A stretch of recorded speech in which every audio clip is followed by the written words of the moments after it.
My name is Evelyn Mpagi-Kaabule. APNODE is a network of development evaluation.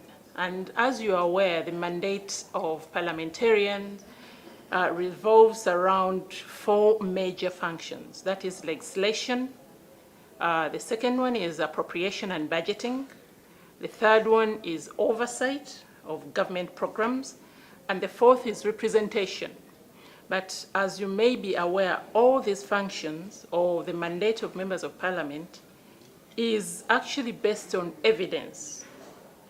There is no way you're going to legislate without having evidence. There's no way you're going to follow up government programs, that is oversight, without knowing exactly what is going on the grassroots, and that is in terms of service delivery. And when we are also budgeting, we need evidence produced from the evaluations and monitoring results that are done in the previous program.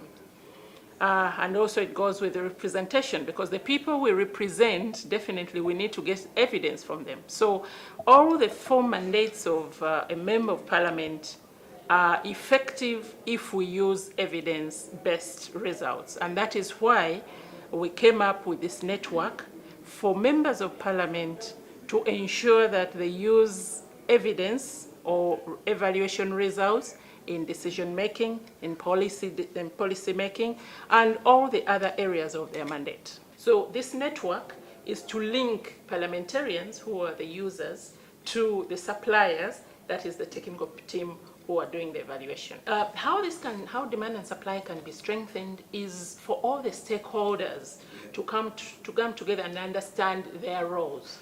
Parliament has to understand its role of demanding for evaluation. By all means, it has to understand that it is on the demand side.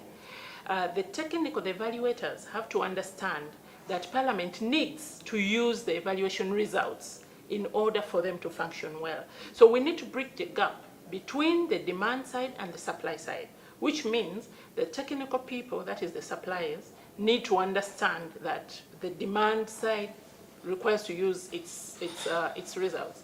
One, by ensuring that the results are made in an easy and understandable way. You know, we have a challenge of where the evaluators complicate their results. They produce so much volume of work, which the members of parliament may not be able to digest. So there is need for this demand, for the supply side, to be able to produce easily understood results, easily accessible results for the parliament to use.